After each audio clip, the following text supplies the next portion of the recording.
Gusti Allah ingkang Maha Mirah, Maha Asih sejatine,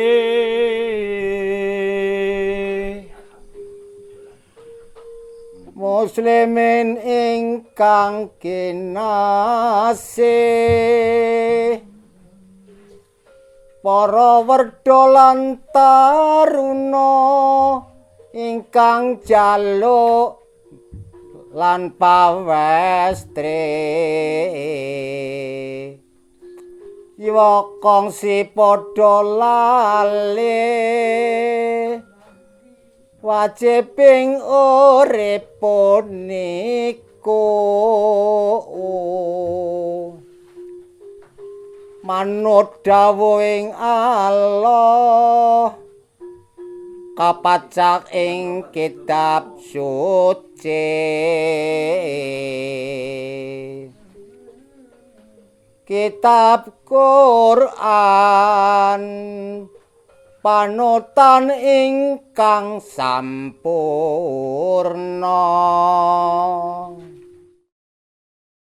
Ya teman-teman, sekarang kita berada di Telaga apa namanya? Telaga Warna dan Pengilon. Telaga Warna dan Pengilon. Nah, itu bisa kita lihat. Ini Telaga Pengilonnya. Yang sebelah sini yang paling dekat ya, kalau yang sana Telaga Warna. Ini lagi warna hijau ya? Iya, warna hijau. Kalau biasanya berubah-berubah? Berubah kalau dulu memang beberapa warna ya, ada kadang merah, kecoklatan, hijau, kadang agak kebiruan. Cuma air-air ini aja jadi dominan ke hijaunya, seperti itu. Kalau dulunya memang warna, jadi kenapa dikasih nama Telaga Warna karena warnanya beberapa warna gitu. Iya. Kalau mitosnya di dua telaga ini memang masih ada kaitan dengan Kawah Sikidang. Jadi untuk Telaga Pengilon yang di sini, tempat yang paling dekat ini Pengilon, ini adalah tempat mandinya Nawang Wulan, ya, yang disukai oleh laki-laki itu. Jadi naksirnya ibaratnya itu kan jatuh cintanya itu dari sini, jatuh cintanya dari sini. Kemudian untuk yang Telaga Warna itu kalau menurut legenda ada semacam boneka gitu ya, boneka kencana apa ya, nanti dulu katanya dilempar ke sana kemudian bisa berubah warna seperti itu legendanya ya, seperti itu. Iya. Masyarakat di sini yang sering sajen-sajen biasanya untuk apa sih? Kalau untuk sajen biasanya terdapat di beberapa gua, terutama di sini ada 3 gua. Di 3 gua ada Gua Sumur, Gua Jaran dan Gua Semar ya. Yang biasa kelihatan untuk sesajennya di Gua Semar. Kalau untuk yang Gua Sumur memang nggak boleh masuk, katanya ada gas beracunnya. Kemudian kalau Gua Jaran itu terlalu sempit, jadi kalau orang yang badannya agak gede ya masuknya emang agak susah dan berbahaya juga gitu ya.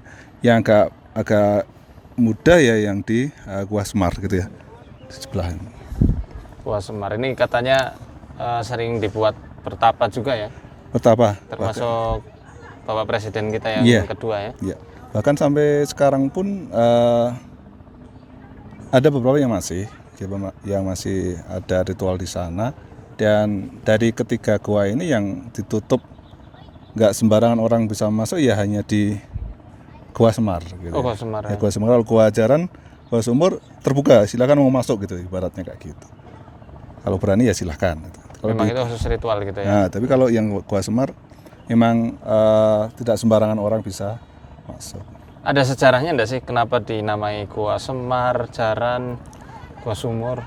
Kurang tahu sendiri. Tapi kalau yang Gua Jaran itu melihat pintu masuknya. Jadi pintu masuknya itu kecil dan bentuknya kayak kuda gitu ya, kayak kuda. Jadi disebut dengan Gua Jaran. Kemudian yang Gua Sumur memang lebih dalam. Jadi kalau masuk, jadi kayak misal kalau di lautan itu palung gitu ya, masuk gini. Jadi dinamakan itu. Kalau Gua Semar Kurang tahu persis kenapa dinamakan ke Gua Semar. Mungkin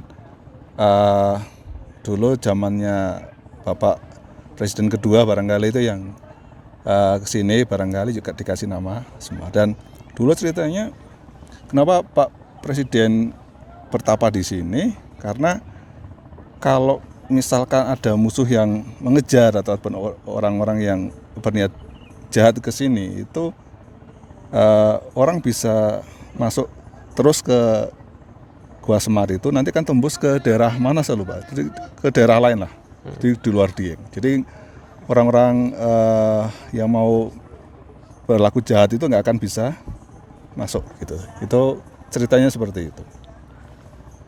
Mungkin teman-teman bertanya ya, apakah bisa itu dari satu tempat kemudian pindah ke tempat yang lainnya?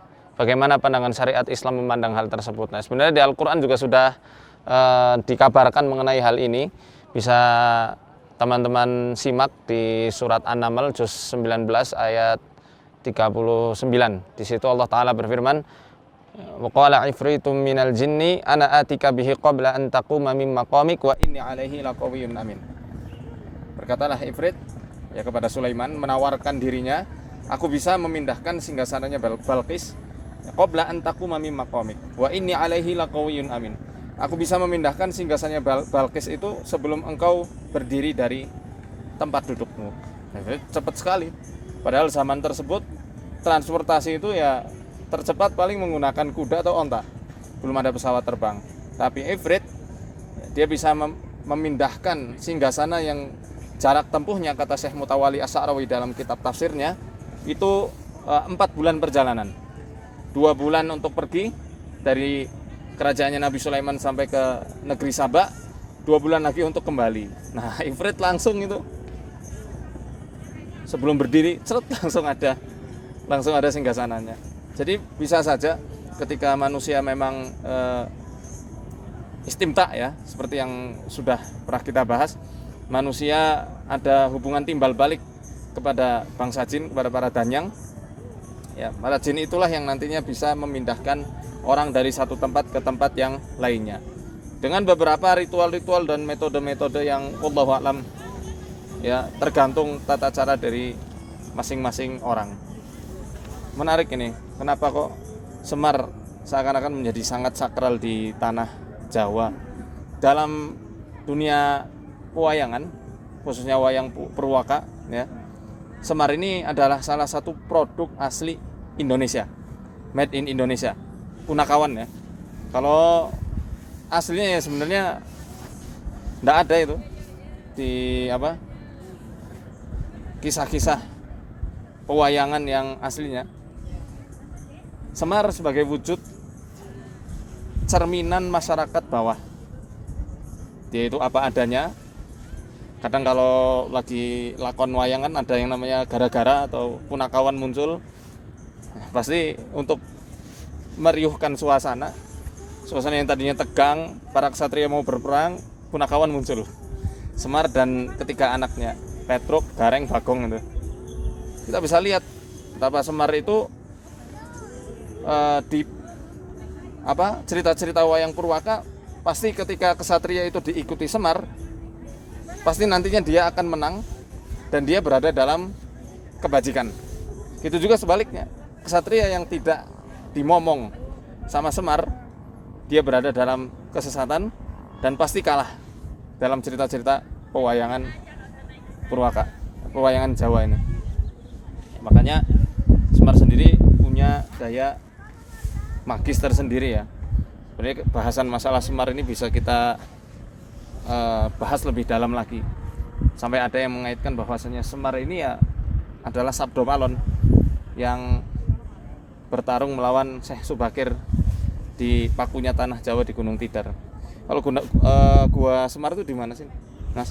Gua Semar di tepat sebelah kanan saya, jadi di tangan saya ini, tepat di bawah sini. Ya, cuma kebetulan ini selama pandemi belum boleh masuk ya. Jadi mudah-mudahan suatu saat nanti kita bisa lihat langsung ke Gua Semar.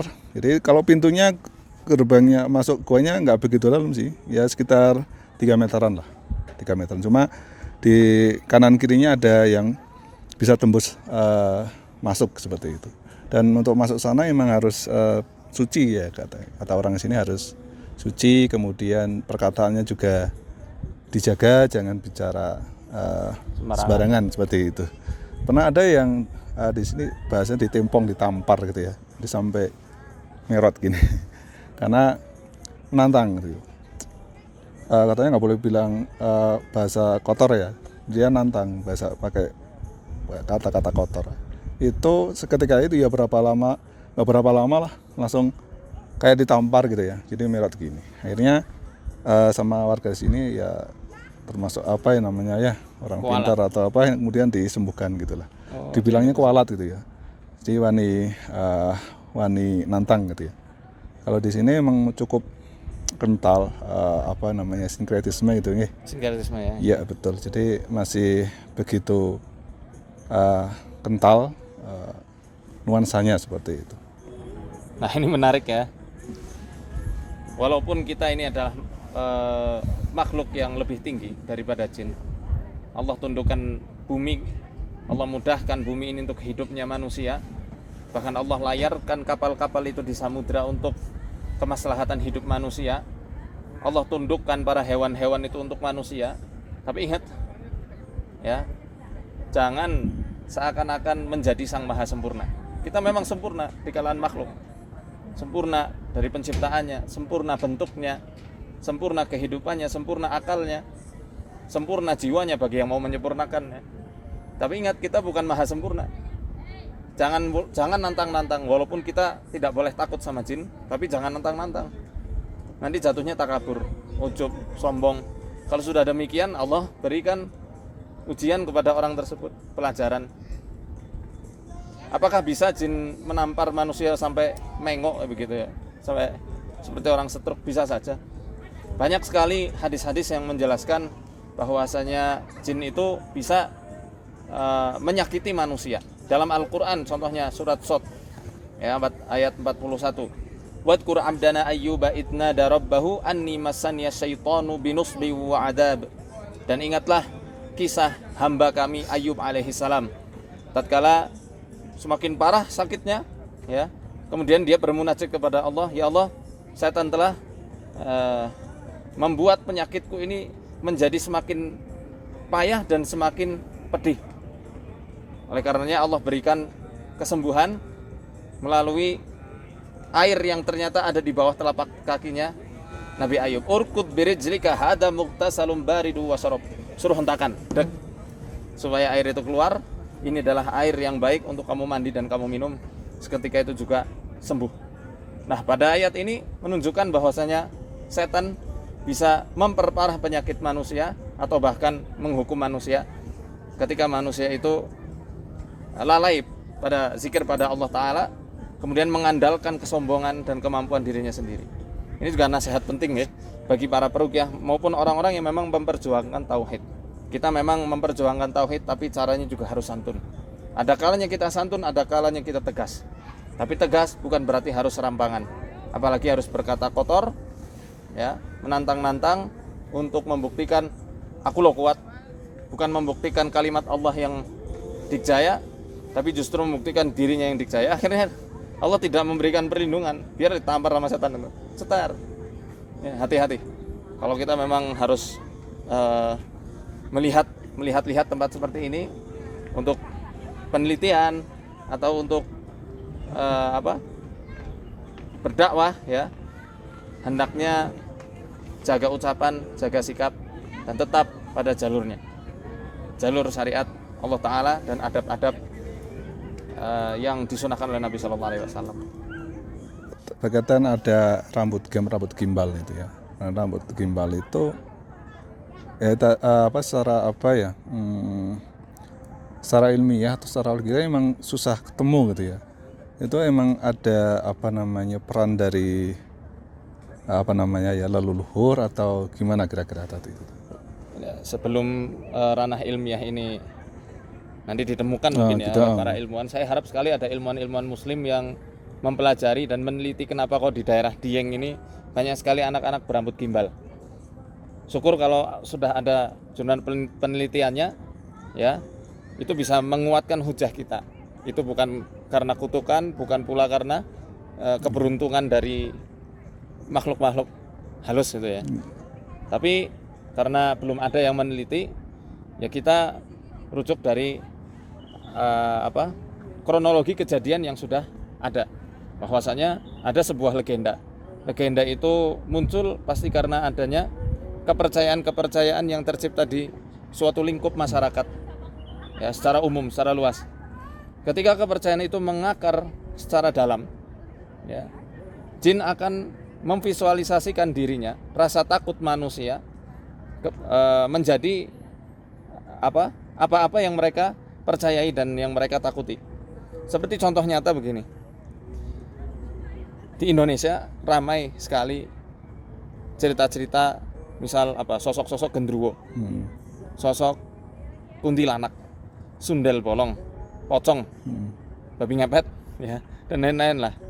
Yang mana itu semua adalah produk-produk dari legenda-legenda, mitos-mitos, dongeng-dongeng yang turun-temurun mengakar di masyarakat kita, khususnya di keluarga kita sendiri. Dulu saya waktu kecil, kamu kalau keluar waktu sandekala digawat cepet. Kalau orang Banyumas bilangnya cepet. Kalau sini mungkin lampor gitu ya. Lampor. Digawat cepet. Awas nanti kamu masuk ke sungai bisa diculik, dimakan miangga. Akhirnya kan itu terekam. Iya, betul. Membentuk suatu kepercayaan tersendiri. Setan dengar, ya dia akan menampakkan diri seperti itu. Seperti apa yang ditakutkan manusia. Saya selama 4 tahun di Mesir belum pernah ada hantu-hantu yang namanya pocong, genderuwo. Dan saya tanya, apa kamu tahu enggak hantu-hantu anak-anak Mesir itu yang masih kecil-kecil? Mereka enggak tahu, mereka taunya ifrit. Gitu. Mereka tahu ifrit karena mereka hafal Al-Qur'an. Subhanallah ya. Mereka hafal Al-Qur'an, sudah sampai juz 19 itu. Sudah sampai juznya atas-atas lah. Nah, anak-anak kita disuguhinya bukan Al-Qur'an, cerita-cerita horor. Cerita-cerita yang mistis. Akhirnya produk seperti itu muncul di negeri kita tercinta ini. Muncul hantu pocong, muncul kuntilanak, muncul sundel bolong, ditambah lagi diperkuat sama yang namanya wali-wali setan di antara para dukun, para peramal, atau orang-orang yang mengaku bisa mengetahui hal-hal yang gaib. Ini berbahaya sekali. Harusnya kita meredam, tapi malah menyebarluaskan sekalian biar tambah mengakar kuat. Nah, ini sebenarnya dijelaskan di tafsir Ibnu Katsir, Mas ya. Ketika beliau menafsirkan surat Al-Jin ayat 6. Wa annahu kana rijalun minal insi ya'uduna birijalin minal jinni fazaduhum rahaqa. Ada laki-laki dari bangsa manusia yang minta tolong kepada laki-laki dari bangsa jin, bertambahlah kesesatannya, bertambahlah kesengsaraannya. Maka di situ dikatakan kanal jinnu yafraquna minal insi kama yafraqul insu minal jinni aw asad. Jin itu dulunya takut sama manusia, dia kabur. Sama seperti halnya manusia takut kalau melihat jin. Sebenarnya sama-sama kabur ini. Wa kanal insu idza nazala wadiyan harabal jin. Dan dulu kalau misal ada satu manusia, dia turun ke suatu lembah, jin yang ada di lembah itu semuanya takut kabur.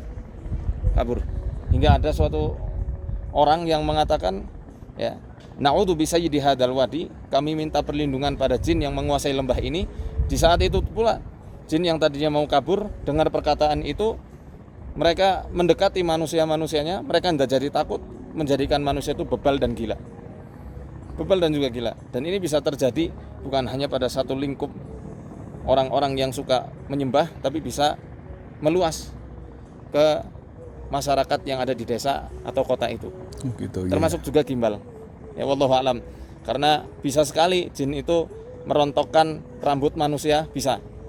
Memicu kanker, bisa. Membuat keputihan bagi wanita, bisa. Ya, atau membuat istihadah, haid yang berlebihan, itu juga bisa. Jadi mereka bisa membuat rambutnya itu jadi kusut dengan nadhrah atau ain yang mereka miliki. Wallahu a'lam bishawab. Jadi mungkin bisa dibilang begini ya, Tat. Legenda itu kan berawal dari cerita ya. Okay. Cerita nanti lama-lama menjadi sebuah legenda. Dan mungkin bisa jadi legendanya ini seolah-olah diiyakan oleh makhluk gaib itu, sehingga masyarakat itu menjadi percaya Tadinya mungkin itu hanya legenda, tapi ketika mungkin lihat di lapangan, kok iya gitu. Makanya akhirnya mereka percaya bahwa ini bukan hanya sekedar legenda. Mungkin seperti itu ya. Jadi dari cerita-cerita itu para jin mendengar, kemudian merealisasikannya barangkali seperti itu. Mereka merealisasikan ya dengan wujud-wujud seperti pocong, kuntilanak, sundel bolong, gendruwo, dan ilmu-ilmu magis. Dan mereka tentu minta bantuan kepada wali-walinya dari bangsa manusia. Siapa itu? Ya, para dukun, para peramal, orang-orang yang mengaku bisa melihat hal-hal yang gaib. Nah, itulah orang-orang yang dijadikan pembantu-pembantu setan untuk lebih mengakar, ya, menguatkan kepercayaan-kepercayaan rusak itu di hati masyarakat luas. Gitu. Ini berbahaya, makanya harus kita stop. Ya. Kita bisa lihat kok orang-orang yang mengaku bisa mengetahui hal-hal gaib, pasti satu sama lainnya itu akan berbeda-beda. Melihatnya akan berbeda-beda. Yang satu bilang A, yang satu bilang B. Karena semuanya terkuasai dengan yang namanya persepsi. Ya karena ulah setan lagi-lagi di situ ada yang namanya ulah dari jin yang fasik, jin yang kafir, yang menghendaki kehancuran dan kebobrokan mental masyarakat. Kalau di sini nggak cuma telaga ataupun Gua Semar ya, jadi ada beberapa titik sebenarnya. Kemana lagi nih? Tepat di atas ini sebenarnya ada Sikendil ya, Bukit Sikendil. Cuma kayaknya hari ini nggak bisa ke sana ya karena harus nanjak, harus jalan kaki. Kemudian Sikendil itu apa? Terkenal dengan apanya? Itu tempat untuk ya praktek kemusyrikan lah. Kemusyrikan. Sebenarnya kita bisa lihat ini depan kita depan sana itu Sikendil itu. Itu ya? Ya betul. Cuma ya, bisa kita lihat. Mobil cuma sampai bawahnya aja, jadi kalau mau naik tetap jalan kaki, jalan setapak itu. Praktek kemusyrikan itu apakah ada pesugihan ya, atau untuk pesugihan biasanya di sini. Sebenarnya ada beberapa bukit di sini yang Sikendil, kemudian ke sana arah sana itu ada Pakuwojo. Pakuwojo juga tuh ada di situ. Kemudian geser dikit Sikunir gitu kan. Ke sana lagi Sikunir masih sampai sekarang ya? Sikunir sekarang udah enggak. Udah enggak. Jadi mungkin karena udah banyak pengunjung sehingga mungkin kurang sakral atau gimana ya. Jadi itu udah enggak dibuat seperti itu. Dan yang sekarang masih ada juga sebenarnya kalau kita dari telaga ini kita menuju ke sana arah Batur. Itu ada Kawah Candra di Muka, ada Sumur Jolo Tundo, kemudian ada di atas Sumur Jolo Tundo itu ada telaga lagi. Nah, telaga yang nyaris nggak ada yang sekarang udah nggak ada yang berani camping di sana. Kalaupun berkunjung ke sana itu nggak bisa berlama-lama. Kalau bahasanya kalau sembarangan di sana nggak bisa pulang. Apa namanya ya? Sirap apa yang namanya istilahnya? Iya. Jadi banyak pohon-pohon segini-gini. Bukitnya bagus ya, bagus. Pohonnya ada pohon beringin segini-segini. Nanti kapan-kapan kita ke sana ya?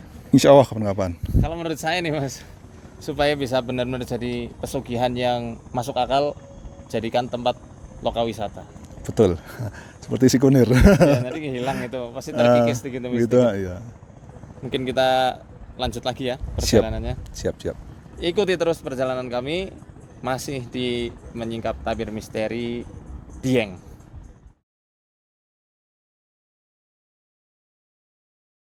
Nah, teman-teman, kita masih ada di spot Telaga Warna dan Telaga Cermin. Pengilon. Nah, Pengilon itu kan cermin itu ya. Yeah. Pengilon. Nah, ini ada satu pembahasan yang terlewat. Nah, ini pembahasan yang lumayan penting tentang mitos danyang di kota Dieng ini. Namanya Kolo Dete. Kolo Dete ya. Saya mau tanya ini ke Mas Taufik selaku warga asli sini ya. Kolo Dete itu menurut kepercayaan masyarakat tinggalnya di mana sih?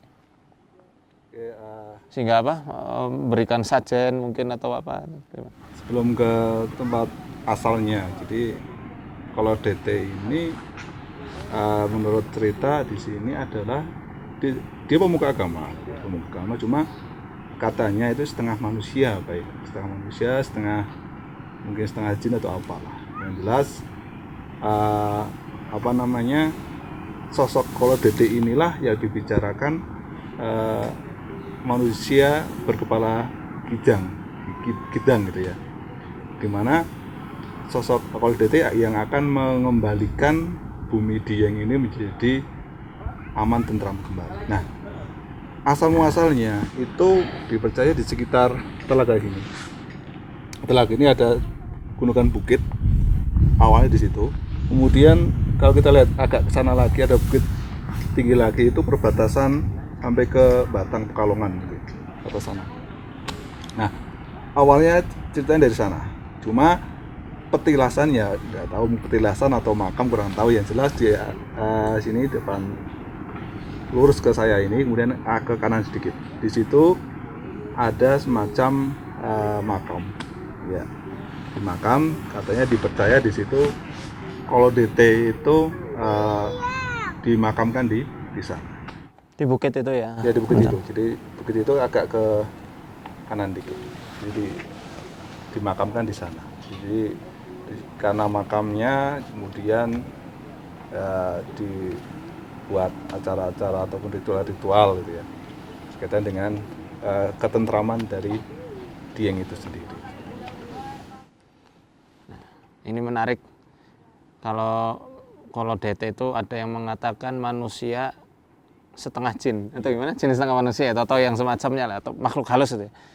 Kalau memang Kolodete ini adalah jin ya, mungkin teman-teman bertanya, kok bisa jin itu tinggalnya itu kok di perairan? Bukankah jin itu diciptakan dari api dan takut sama air? Kalau kita mau melihat dalam hadis riwayat Bukhari dan Muslim, ya, Rasulullah SAW pernah bersabda, inna iblisa yadau arsahu alal ma. Ya, iblis itu membangun singgasananya berada di atas air. Dalam musnadnya Imam Ahmad juga dijelaskan tentang kesaktiannya Ibnu Sayyad saat diuji sama Rasulullah SAW. Ibnu Sayyad ditanya, "Madza taro? Apa yang kamu lihat?" Dia menjawab, ya, ini aro arsan alal ma haulahul hayat. Aku melihat ada singgasana yang dibangun di atas lautan dan di sekitarnya ada ular-ular. Apa alasan kenapa jin atau bahkan iblis membangun singgasananya berada di atas air? Mereka hendak memposisikan dirinya ingin menandingi kekuasaannya Allah Ta'ala. Karena dalam surat Hud ayat 7 Allah Ta'ala menjelaskan bahwasannya ars atau singgasananya Allah itu berada di atas air. Dalam surat Hud ayat 7 Allah Ta'ala berfirman, wa huwallazi khalaqas samawati wal arda fi sittati ayyamin wa kana arshuhu 'alal ma' liyabluwakum ayyukum ahsanu amala. Dan dialah Allah yang telah menciptakan langit dan juga bumi dalam 6 hari, ya, dan bahwasanya singgasananya Allah Ta'ala berada di atas air untuk menguji siapa di antara kalian itu yang paling baik amalannya. Oleh karenanya iblis, begitu juga jin-jin yang kuat, mereka biasa membangun singgasana atau tempat tinggalnya ada di atas air, baik danau, baik lautan, rawa, sungai atau yang semacamnya. Wallahu a'lam bishawab. Nah, menarik ini apa yang tadi dijelaskan oleh Mas Taufik, bahwasanya di Jawa ini ada banyak sekali danyang-danyang atau raja-raja para lelembut yang dikutip dalam serat kidungan. Itu dituliskan di dalam serat kidungan, itu terbagi menjadi 3 wilayah atau 3 bagian. Danyang ini adalah pemimpin wilayah dari para lelembut yang ada di tanah Jawa. Terbagi menjadi 3, Bang Kulon, Bang Tengah, Bang Wetan. Yang paling banyak adalah di bagian Jawa Tengah. Dieng ini termasuk Jawa Tengah ya. Semisal di sini ada Kolodete, di Banyumas ada Kolonada, di Pemalang ada Ki Sumbung Yuda, di Pekalongan ada Guntur Geni, di Semarang ada Barat K3, dan kalau di wilayah Jawa Timur, Bang Wetan, itu yang paling terkenal adalah danyang-danyang di wilayah Kediri. Danyang di wilayah Kediri yang dipercaya namanya adalah Butalocaya. Wallahu a'lam bishawab. Orang-orang Jawa kuno mereka meyakini kalau ada orang yang menghafal nama-nama raja-raja dari para lelembut itu, maka mereka bisa menyembuhkan orang kesurupan dengan mudah. Nah, meruqyah lah ya, istilahnya meruqyah. Tapi apakah dalam syariat Islam meruqyah dengan memanggil para danyang-danyang itu, nama-nama danyang itu dibolehkan? Ya, tentu diharamkan, karena syarat ruqyah yang paling utama yang diijma'kan oleh para ulama, dijelaskan oleh Al-Hafidz Ibnu Hajar Al-Asqalani dalam kitab Fathul Bari, an yakuna bi kalamillahi ta'ala au bi asma'il husna au bi sifatihil ula. Harus menggunakan Quran, asmaul husna atau sifat-sifat Allah yang mulia. Jadi tidak boleh menggunakan nama-nama selain nama Allah. Baik itu nama orang saleh, nama para malaikat, apalagi nama danyang penguasa jin, lebih tidak boleh. Nah, kita mau lanjut ke spot berikutnya ya, bersama Mas Taufik. Mohon maaf ini saya banyak bicara ya. Kita lanjut lagi. Ini mungkin siapa tahu ada yang mau diruqyah ya. Jadi di wilayah Telaga ini terkenalnya memang angker ya. Iya. Magisnya ya tunggal angker karena memang di sini daerah asal muasalnya dari kalau DT ini. Termasuk sampai sini nih. Termasuk sampai sini sehingga kadang warga di sekitar sini juga kena pengaruh. Ya, sebenarnya banyak yang punya keluhan-keluhan, cuma bingung mau ngapain gitu loh. Karena kan nggak bisa melepas dari gangguan-gangguan tersebut gitu, seperti itu. Kita mau nanya nih ke Mas penjaga ya, siapa tahu pernah punya pengalaman mistis di tempat ini. Assalamualaikum. Namanya Mas siapa Mas? Mas Firman. Mas Firman. Mas Firman kalau? Mas? Mas Ibnu. Nah Mas Firman pernah diganggu enggak sih sama apa sih ya, makhluk-makhluk halus yang ada di sekitaran sini? Atau pernah punya pengalaman mistis enggak? Karena kan katanya di wilayah Telaga Warna, Telaga Pangilon sama gua di sini ya, itu terkenal daya magisnya. Kalau Mas sendiri pernah kena efeknya enggak? Ya alhamdulillah sih, selama bekerja di sini kurang lebih 1 tahun nggak ada gangguan atau melihat hal-hal seperti itu. Alhamdulillah nggak ada ya. Tapi kalau di Telaga Warna itu memang saya pun beda lah rasanya. Gimana ya, kayak ada tarikan-tarikan gimana gitu. Pokoknya beda, nggak enak, nggak enteng gitu. Apa sih yang Mas rasa itu? Kayak ketarik ke telaga itu atau berat kepalanya atau bagaimana? Gimana ya, awalnya tuh palah kayak anget gitu palah. Tapi ya biasanya lebih takut gitu, lebih takut aja kalau lewat sekitar telaga, apalagi sore hari gitu. Emang apa sih mitosnya kok sampai Mas takut di situ? Itu kalau Ceritanya apa itu? Turun-temurun dari Mas orang sini asli kan? Iya, asli orang sini. Tapi kurang tahu juga kalau cerita-cerita kayak gitu, soalnya nggak terlalu menyimak atau gimana. Jadi ya kurang tahu kalau kisah-kisahnya gitu. Tapi cuman pengalaman seperti itu aja lah, agak beda gitu sekitar Telaga Pangilon. Oh jadi takutnya tanpa ada sebab ya? Tanpa ada sebab. Pada hari itu hari apa ya? Bahasa Jawa enggak apa-apa. Enggak apa-apa, tenang aja. Kita wong Jawa. Pada suatu hari pernah teman saya dari Kendal meminta saya untuk menemani ke kayak pendopo. Ada pendoponya Ada kan ya? di sebelah sana, itu pas di ujung jembatan sana ada. Saya ke situ sekitar berangkat dari rumah jam 10 malam. Posisi awannya terang, banyak bintang-bintangnya di atas. Saya ke situ. Indah ya.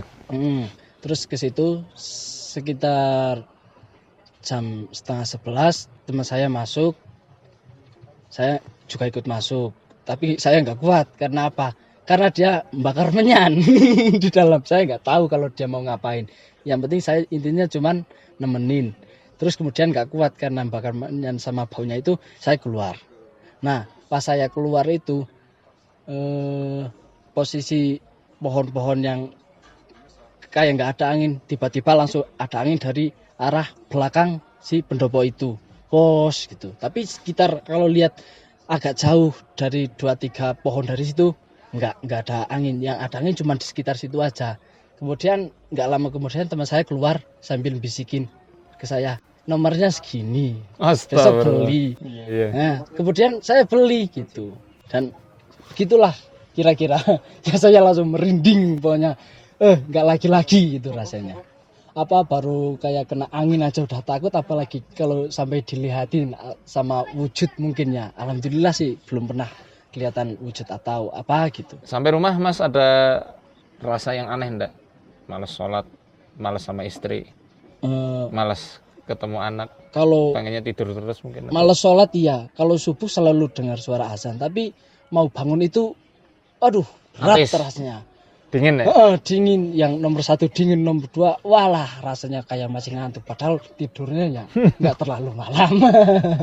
Jadi simpulannya agak nggak terlalu apa, kalau ingin sholat susah lah. Oke. Masih loncat-loncat. Mas Firman berkenan enggak kita rukyah misalnya? Kita bacain Quran, terus supaya nanti nggak takut lagi kalau lewat telaga itu. Iya. Nama sholatnya semoga bisa jadi rajin ya. Amin. Hah?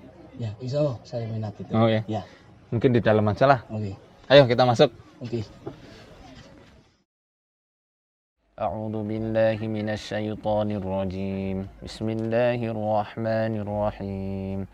Alhamdulillahi rabbil alamin. Arrahmanir rahim. Maliki yaumiddin. إياك نعبد وإياك نستعين اهدنا الصراط المستقيم صراط الذين أنعمت عليهم غير المغضوب عليهم ولا الضالين. Mas, maaf ya, pernah minum Nah, minuman keras. وقل جاء الحق وزهق الباطل إن الباطل كان زهوقا إن الباطل كان زهوقا إن الباطل كان زهوقا إن الباطل كان زهوقا إن الباطل كان زهوقا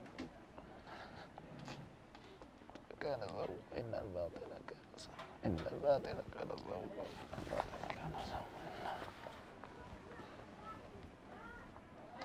Mas Firman, tadi ketika dirukyah apa yang dirasa? Badan jadi lemas gitu ya, terus kepalanya yang belakang ini kayak berat gitu rasanya, terus ada kesemutan di kaki itu sebentar kayak nggak jadi hilang. Kesetruman ya? Kayak setruman gitu rasanya, cuman gitu, ada mual tapi nggak mau keluar, paling cuman apa namanya, kayak angin aja yang keluar itu. Angin? Oh, bagus. Insya Allah angin-angin itu kan ya apa, yang salah satu yang menjadikan Mas itu malas sholat antaranya itu. Lemesnya lemes enteng apa lemes nggak bertenaga? Lemes enteng. Lemes enteng habis itu plong gitu. Kayak gimana ya, kayak enteng gitulah, kayak habis dipijetin gitu mungkin ya. Padahal itu pegang tau ya, nggak mijitin. Habis ini insya Allah berkomitmen ya sama Allah, sama Gusti Allah, untuk sholat 5 waktu, ditobati semua yang dulu pernah dilakukan. Nah, tadi sendawa banyak antop berarti ya sendawanya? Ya, sendawa. Ya. Sendawa. Alhamdulillah. Nah ini, jadi reaksi rukyah itu tidak selamanya kesurupan ya.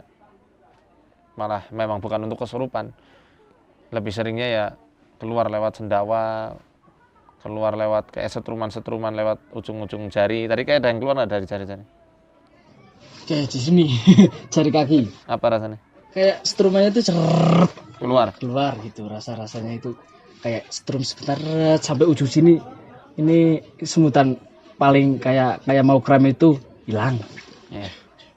Ya alhamdulillah. Sehat terus. Amin. Ya. Selamat bertugas. Kami mau lanjut perjalanan ini. Terima kasih. Sekarang kita berada di Kawah Sikidang, masih di Dieng, Jawa Tengah. Kawah ini adalah wujud dari murka sang manusia berkepala kijang tadi. Nah, kawah ini dulunya hanya satu, ya. Dulu awalnya nggak di sini, jadi agak ke sana sedikit. Auranya paling terasa saya ketika masuk di area museum ini. Saya baru masuk ruangan sudah rasa nggak nyaman.